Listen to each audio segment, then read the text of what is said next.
I found the pregnancy test in his gym bag while looking for his phone charger. My hands froze around the small plastic stick, still in its wrapper, tucked between his protein powder and running shoes. Not mine. I hadn't bought this brand. The receipt crumpled beneath it showed yesterday's date from a pharmacy across town, near her apartment. 4 weeks since we buried my stepson. 4 weeks since I watched my husband fall apart at a graveside. And now this. "Babe, did you find it?" Derek called from the living room. I shoved everything back, zipped the bag shut. My heart hammered against my ribs so hard I thought it might crack through bone. The charger sat on his nightstand, where it had been all along. I grabbed it, forced my legs to work, walked back to where he sat on the couch, scrolling through his phone. "Here." My voice came out steadier than I felt. He looked up, and for just a second, something flickered across his face. Guilt? Fear? It vanished before I could name it. "Thanks." He plugged in his phone without meeting my eyes. "Listen, I need to talk to you about something. Tonight, after dinner?" The pregnancy test burned in my mind like a brand. I managed a nod. Dinner was torture. I pushed chicken around my plate, watching him across the table. He seemed nervous, kept clearing his throat, drinking water. The Derek I knew, the man I'd married 3 years ago, would have just said whatever was on his mind. This Derek, the one who'd emerged from grief like a stranger wearing my husband's face, kept secrets in gym bags. Finally, he set down his fork. Sarah called me yesterday. Sarah, his ex, my stepson's mother. I hadn't heard from her since the funeral, where she'd collapsed sobbing into Derek's arms while I stood 3 feet away, invisible. She wants to meet, with both of us. He paused. She has something she needs to ask. What kind of something? She wouldn't say over the phone, just that it's important. His jaw tightened. I think I know what it's about, but I want to hear it from her first, before I tell you. The pregnancy test. It had to be. But why would she need to ask us anything? Unless... My stomach dropped. When does she want to meet? Tomorrow, noon. At that cafe downtown, the one with the outdoor seating. He finally met my eyes. "I know this is hard. Everything's been hard. But I need you there with me, okay? Whatever she asks, we decide together." I wanted to scream, wanted to throw the truth about the pregnancy test in his face, demand answers right now. But something held me back. Some instinct that said if I showed my hand too early, I'd lose whatever game was being played. "Okay," I said. "We'll go." That night, I couldn't sleep. Derek passed out around 10, exhausted from grief and secrets. I lay beside him in the dark, listening to him breathe, wondering who he'd become. The man I married wouldn't have hidden things, wouldn't have made me wait for explanations while my mind spun worst-case scenarios. At 2 a.m, I gave up on sleep, crept downstairs, made tea, sat at the kitchen table in the dark.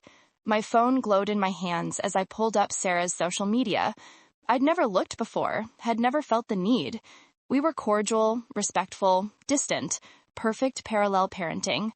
Her last post was from 3 days ago, a photo of an empty nursery, soft gray walls and white furniture. The caption read, "Some endings are just beginnings waiting to happen." 47 likes. Supportive comments about healing, moving forward, finding hope. Nothing concrete. Nothing that explained the pregnancy test or the meeting tomorrow or why my husband was keeping secrets. I scrolled further back, found photos of my stepson, his gap-toothed smile, his curly hair so like Derek's. The grief hit fresh, sharp as broken glass. I'd loved that little boy. He'd called me bonus mom and brought me drawings from kindergarten and fallen asleep on my lap during movie nights. And now he was gone. And something else was happening in the wake of his absence, something that made my skin crawl with dread. The cafe was crowded when we arrived, full of the lunch rush. Sarah was already there, sitting at a corner table, her hands wrapped around an untouched coffee. She looked thin, haunted. Her hair, usually perfectly styled, hung limp around her shoulders. Dark circles shadowed her eyes. She stood when she saw us. Derek moved forward, hugged her. I hung back, awkward, until she pulled away and turned to me. "Thank you for coming." Her voice was hoarse, like she'd been crying. Or screaming. "Both of you! I know this is strange." We sat. A waitress appeared, took our orders, vanished. The silence stretched between the three of us like a chasm. Sarah spoke first. I need to ask you something, both of you, and I need you to really think about it before you answer. Derek reached across the table, squeezed my hand. His palm was sweating. I want another child. Sarah's voice cracked. I need another child. Being a mother was everything to me. It still is. I can't just stop being a mother because my son is gone. I can't. Tears streamed down her face. She didn't wipe them away. I've been to 3 fertility clinics in the past 2 weeks. I have the money. I have the support system. I have everything I need except one thing. She looked directly at Derek. I want you to be the donor. I want to have another child with the same father as my son. I want that connection, that piece of him that I can hold on to. The world tilted sideways. Sarah, Derek started, I'm not asking you to be a father. I'm not asking for child support or custody or any of that. I'm asking for sperm donation, clinical, legal, completely separate from your life with Sarah. She finally looked at me. With your wife? My mouth had gone dry. You want my husband to father your child? I want my son's father to help me have another child, yes. Her chin lifted. I know how it sounds, but I've thought about this constantly. It's the only thing that makes sense. I don't want a stranger's DNA. I don't want to go through donor profiles and pick someone based on hair color and height. I want my son's brother or sister. I want that biological connection. Derek's hand tightened on mine. I told Sarah I'd need to discuss this with you first. That's why we're here. You told her what? The words came out sharper than I intended. That I'd discuss it with you, that's all. I haven't agreed to anything. But you're considering it. Not a question, a statement, because I could see it in his face, the way he looked at Sarah, the guilt and grief, and something else, obligation maybe, or worse, desire to ease her pain at any cost. I'm considering whether it's something we could live with, he said carefully. I'm considering what it would mean, all the implications. But I'm not making any decisions without you. Sarah leaned forward. I know this is a lot. I know it's unconventional. But grief doesn't follow conventional rules, and I'm drowning here. I wake up every morning and reach for him, and he's not there. I need something to live for. Please. The desperation in her voice was raw, real. Part of me, the part that had held her son when he scraped his knee, that had braided his hair and packed his lunches, wanted to help, wanted to ease her pain somehow. But the rest of me, the wife, the woman who'd been trying to get pregnant with her own husband for months, recoiled. I need time to think, I heard myself say. Of course, Sarah nodded quickly. Take all the time you need. I needed you to know. I needed to ask. We left shortly after. The drive home was silent. Derek kept his eyes on the road. I stared out the window, watching the city blur past, my mind racing. Finally, as we pulled into our driveway, I spoke. When were you going to tell me about the pregnancy test? His hands froze on the steering wheel. What? The test in your gym bag. I found it yesterday. He closed his eyes. That's not what you think. Then what is it? Sarah asked me to pick it up for her. She's been taking them constantly, hoping somehow she'd already be pregnant, that her son left her that gift. She hasn't, obviously, but she's been obsessive about it. He turned to face me. I should have told you, I know, but she called crying, said she couldn't face going into a pharmacy, asked if I could prep one. It felt cruel to say no. The explanation made sense, sort of, but it didn't ease the knot in my stomach. You're running errands for her now? She's grieving our son. I'm grieving him too. I'm also trying to have a baby with my husband, who's apparently considering fathering someone else's child first. The words hung between us, sharp and bitter. Derek's jaw worked. That's not fair. None of this is fair. I got out of the car, slammed the door, walked into the house without looking back. He followed minutes later, found me in the kitchen, gripping the counter, trying to breathe through the panic rising in my chest. Talk to me, he said quietly. Please. What do you want me to say? That I'm fine with you donating sperm to your ex? That I'm perfectly comfortable with you having a biological child with another woman while we're struggling to conceive our own? I laughed, bitter. I'm not that evolved, Derek. I'm not saying you have to be okay with it. I'm saying we need to talk through it. Really talk, not just react. What's there to talk about? She wants something from you that I'm not comfortable giving. End of discussion. Is it? He moved closer. Because she lost her child. Our child. The little boy we both loved. And she's asking for help in the most vulnerable way possible. Can we really just say no without at least considering it? Yes, we can, because you're my husband, not hers anymore. I'm also the father of the son she lost. The truth of it settled between us like lead. He was right. He'd always be connected to Sarah through that loss, through that shared grief. And some part of him felt responsible for her pain. But that didn't make this okay. I need space, I said. I need to think. How much space? I don't know. A few days. Maybe I'll stay at my sister's. He didn't argue, just nodded, defeated. Okay, whatever you need. I packed a bag that night, threw in clothes and toiletries without really seeing what I grabbed. Called my sister Emma, gave her the basics. She said come over, no questions asked. As I walked out the door, Derek caught my arm. I love you, he said. Whatever happens, that doesn't change. I wanted to believe him, but love felt like a fragile thing right now. Breakable as glass. Emma's apartment was small but comfortable. She made up the couch for me, brought me wine, let me cry without demanding explanations. When I finally told her everything, she listened in silence. That's insane, she said finally. You know that, right? She's asking something completely insane.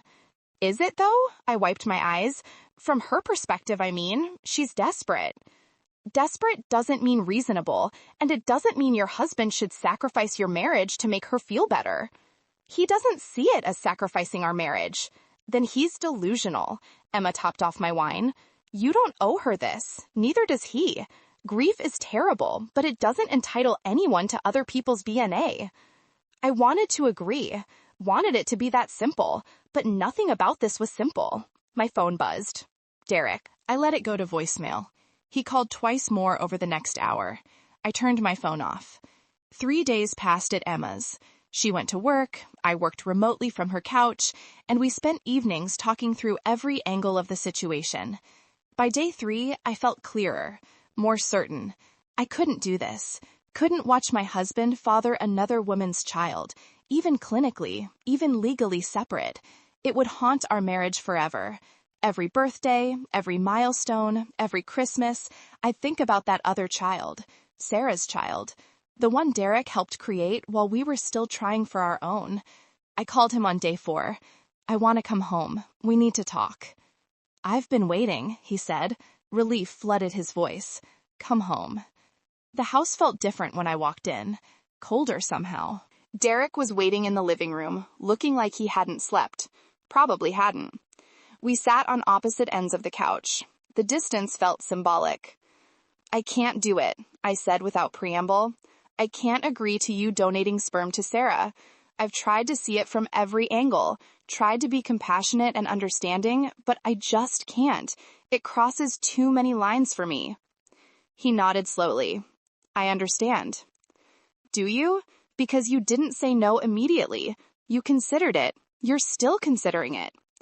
I'm considering how to help someone who's in unimaginable pain without destroying my marriage. His voice was strained.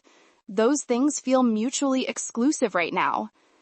They are mutually exclusive. You have to choose. That's not fair to Sarah. And this isn't fair to me. I leaned forward. I'm your wife. I come first. Not her grief, not her needs, not your guilt about your son dying. Me. Us. Our marriage. Something shifted in his expression, hardened. You're asking me to abandon her? I'm asking you to prioritize me. By letting her suffer? She'll suffer regardless. Nothing you do will bring him back. The words came out harsher than I intended, but I didn't take them back.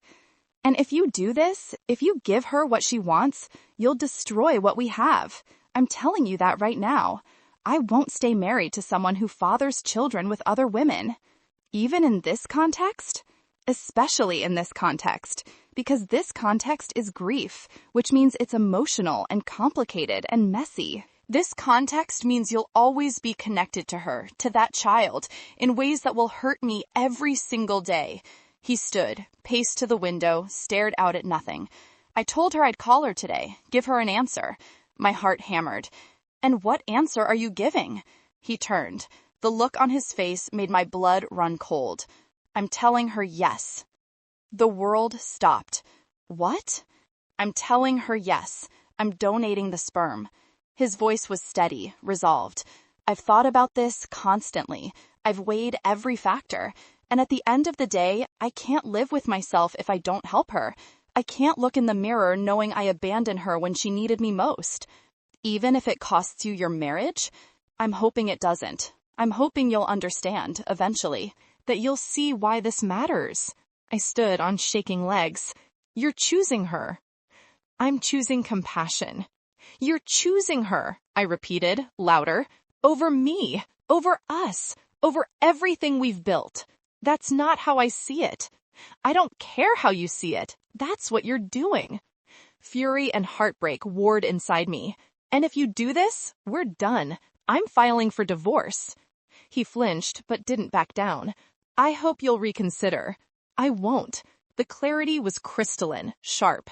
This is my line, Derek. You cross it, I'm gone. We stared at each other across the living room. Two people who'd promised forever, now standing on opposite sides of an uncrossable divide. I'm sorry, he said quietly. I really am. Not sorry enough. I walked upstairs, started pulling out suitcases. Heard him on the phone downstairs, his voice low, calling Sarah, probably, telling her yes, sealing our fate.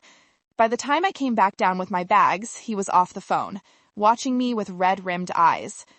Don't do this, he said. Please, let's table it. Think longer. Go to counseling.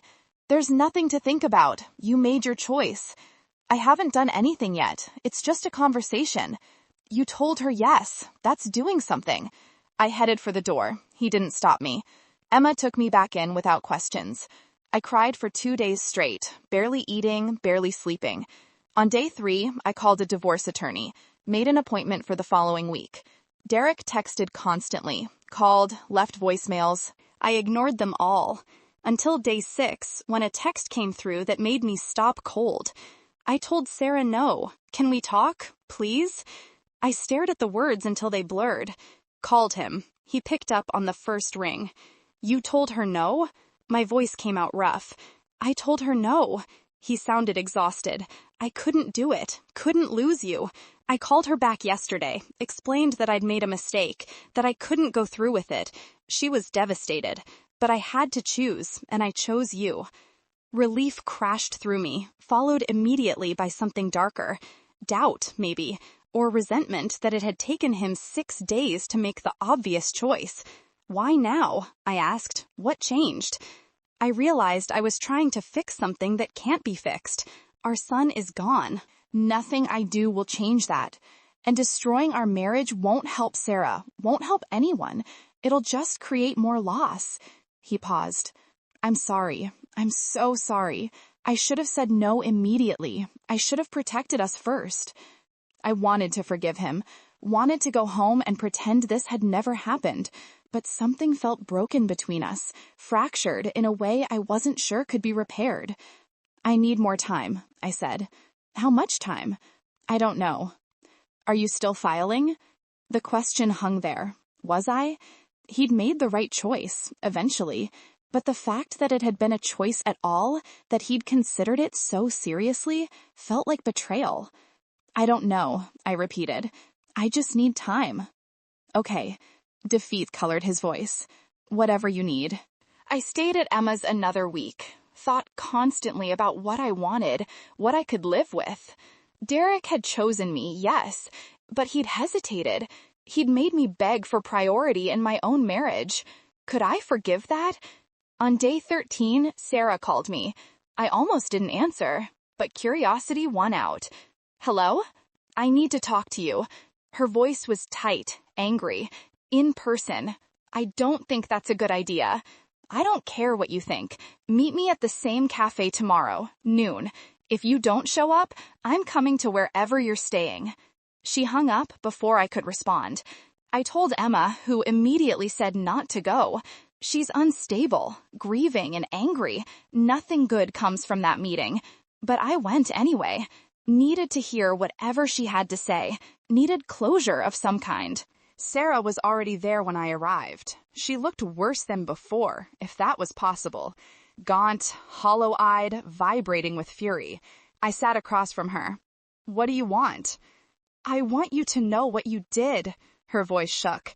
"I want you to know that you killed my last chance at being a mother. That's not fair."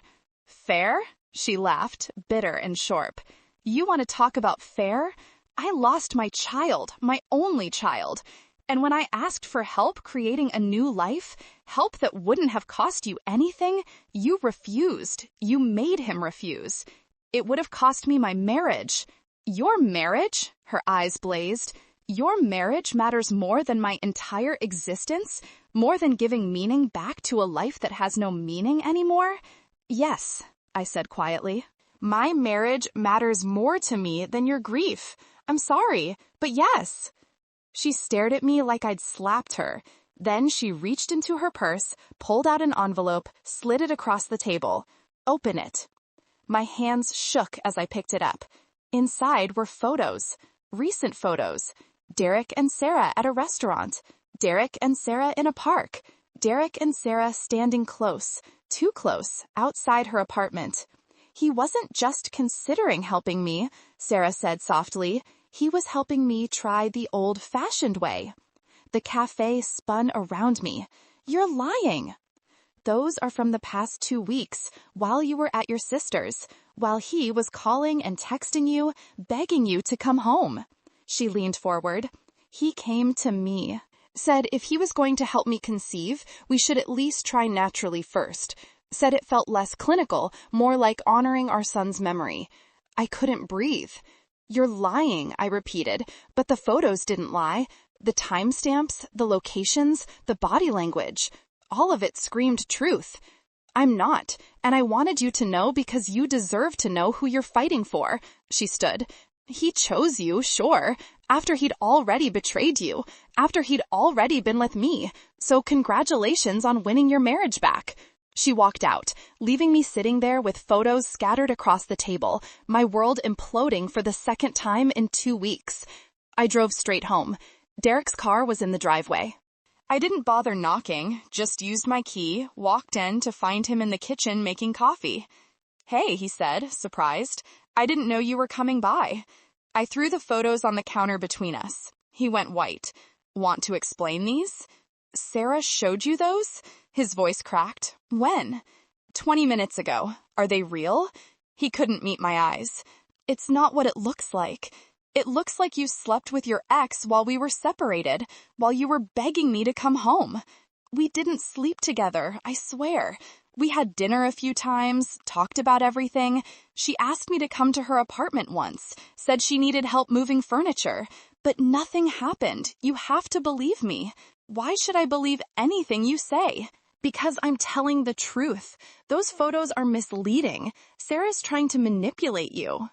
Or you're lying to me, again, like you've been lying about everything." He reached for me. I stepped back. "Don't touch me. Please, let me explain." "There's nothing to explain. You made your choice weeks ago. You just didn't have the guts to admit it." I turned to leave. He grabbed my arm, desperate. "I love you. Only you. Sarah's lying because she's hurt and angry. Don't let her destroy us." I yanked free. "You already did that." I walked out of the house, got in my car, drove back to Emma's with tears streaming down my face, called the divorce attorney from the parking lot, moved up my appointment. Derek tried to call. I blocked his number, changed it the next day. 2 weeks later, I filed papers. He didn't contest them. A month after that, I heard through mutual friends that Sarah had found a sperm donor, anonymous, from a clinic. She was pursuing IVF. 2 months after that, the divorce was final. 3 months after that, I took a pregnancy test. Positive. From the month before I left. The timing I'd gotten right after all, just with a husband I was no longer married to. I stared at that second pink line and laughed until I cried. Then called Derek, told him the news, listened to his stunned silence. "We're going to be parents?" he finally said. "I'm going to be a parent," I corrected. "You're going to be an option." I hung up before he could respond. It's been 4 months now. I'm showing. Emma and I found a bigger apartment together. Derek sends child support already, even though I haven't asked. Wants visitation rights when the baby comes. We're negotiating through lawyers. Sarah sent me a card last week. No words, just a photo of an ultrasound. Her IVF worked. She's pregnant too. I threw it away without responding. Some endings really are just beginnings, just not the ones anyone expected. Let me know your thoughts in the comments below. Was I wrong to refuse Sarah's initial request, even knowing her grief?